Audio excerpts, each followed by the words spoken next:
Vietnam দক্ষিণ পূর্ব এশিয়ার একটি দেশ। রাজধানী হ্যানয়, বড় শহর হোচিমিন সিটি, আয়তন 128,000 বর্গ মাইল। দেশটির জনসংখ্যা 10 কোটি। দেশটির 86% মানুষ কোনো ধর্মে বিশ্বাস করে না। কমিউনিস্ট পার্টিও ভিয়েতনাম দেশ পরিচালনা করে। 1976 সালে দক্ষিণ ভিয়েতনাম ও উত্তর ভিয়েতনাম একত্রিত হয়ে একটি ভিয়েতনাম দেশের মাথাপিছু আয় $18,000 আর দেশটির মুদ্রার নাম ভিয়েতনামি ডং। আমরা ভিয়েতনামের ভিডিওটা 3 পার্ট করেছি, আশা করি আপনারা দেখবেন। আসসালামু আলাইকুম রিয়াজ, আশা করি আপনারা সবাই ভালো আছেন।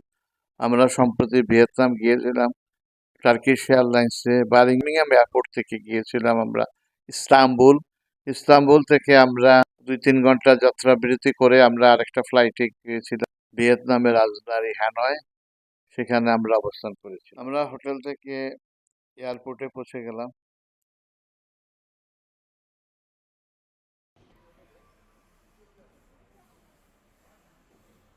হ্যানয় এয়ারপোর্ট থেকে আমরা হোটেলে পৌঁছে গেলাম। হোটেলে আমরা কিছুক্ষণ যাত্রা কিছু রেস্ট করলাম। রেস্ট করে আমরা একটা রেস্টুরেন্টে গেলাম, ভিয়েতনামি আর কি ভেজিটেরিয়ান রেস্টুরেন্ট। সেখানে আমরা রাত্রে ডিনার সম্পন্ন করলাম। ডিনার সম্পন্ন করে আমরা আবার হোটেলে ফিরে আসলাম। পরের দিন আমরা গিয়েছিলাম নিন বিন হল, উত্তর ভিয়েতনামের একটি আশ্চর্য প্রদেশ, যা তার নাটকীয় চুনাপাথরের পাহাড়, সবুজ ধান ক্ষেত ইত্যাদি আছে। এবং এখানে বড় বড় তাদের প্যাগোডা আছে এবং বড় বড় বুদ্ধ মূর্তি আছে, যাকে তারা ইংলিশে বলা হয় বুডা। আমরা এখান থেকে তাদের একটা ছোট গাড়ি করে আমরা এই মন্দিরে গেলাম। মন্দিরে গিয়ে আমরা পৌঁছলাম। এখন আপনার ভিতরে ঢুকলাম। ঢুকে আমরা বিভিন্ন ধরনের মূর্তি আমরা দেখলাম।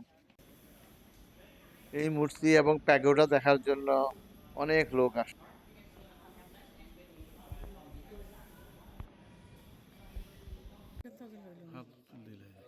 around 1965 and for the sky.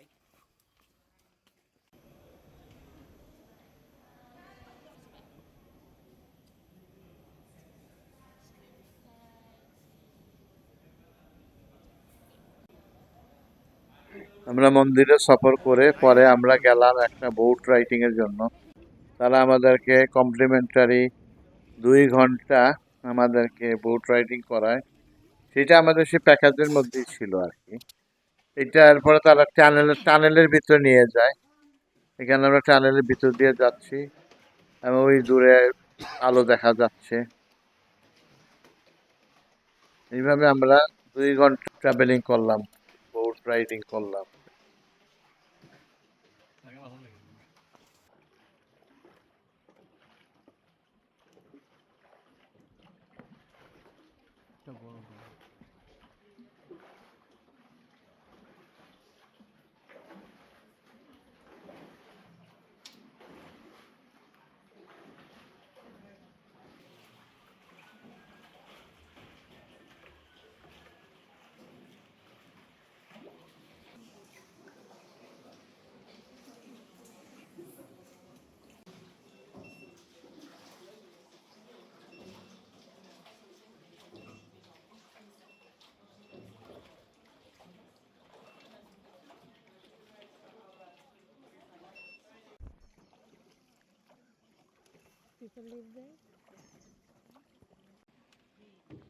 টানেলে যাওয়ার পথে সাইডে দিয়ে বড় বড় পাহাড় আছে, সেখানে বোট একটু স্টপ করে দেখা।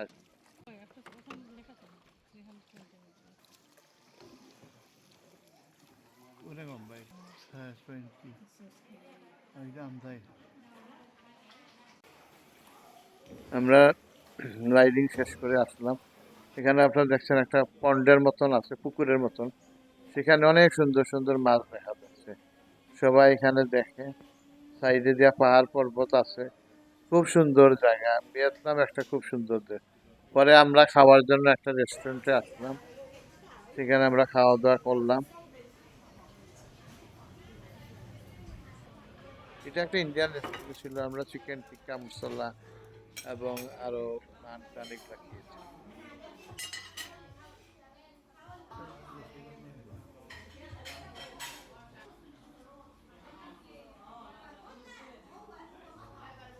পরে আমরা ডিনার শেষ করে পরে আমরা গেলাম হ্যানয়ের নাইট মার্কেটে, এখানে আমরা ঘুরে ঘুরে দেখলাম। ভিডিওটি ভালো লাগলে লাইক দিবেন, শেয়ার করবেন এবং আপনাদের মূল্যবান কমেন্ট দিবেন। আমাদের চ্যানেলটি সাবস্ক্রাইব করে আমাদের পাশে থাকবেন। ধন্যবাদ।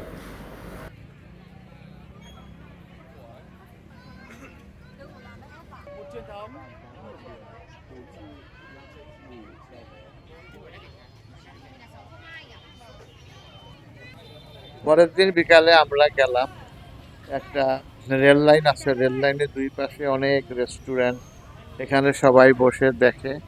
ট্রেন আসে, ট্রেন আসলে সবাই ছবি তুলে দেখে। খুব সুন্দর একটা অনুভূতি এখানে।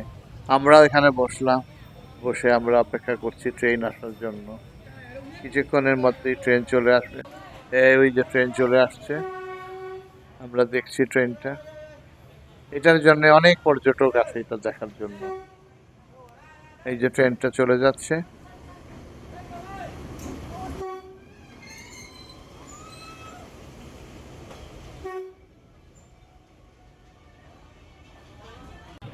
আমরা ট্রেন দেখলাম এবং আমরা অর্ডার করলাম ভিয়েতনামিজ এগ কফি।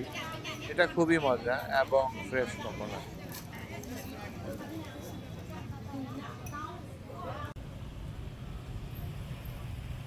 আমরা ট্রেনের এগুলো দেখে পরে আহার নামে একটা ইন্ডিয়ান রেস্টুরেন্টে গেলাম। এটা ভিয়েতনামি একজন মহিলা এটা চালায়। তাদের খানিগুলো খুব ভালো এবং তার শেফ হলো কলকাতার একটা ছেলে, সে রান্না বান্না করে আর কি। উনি হলো সেই How are you? ভিয়েতনামি মহিলা এই রেস্টুরেন্টের You are মালিক। the আমরা manager of এখানে the restaurant. পরোটা, তারপরে বিভিন্ন ধরনের সবজি। My leg was that big. Last 2 days. 5 days you are there? Yeah. Moi, I'm job, but I will have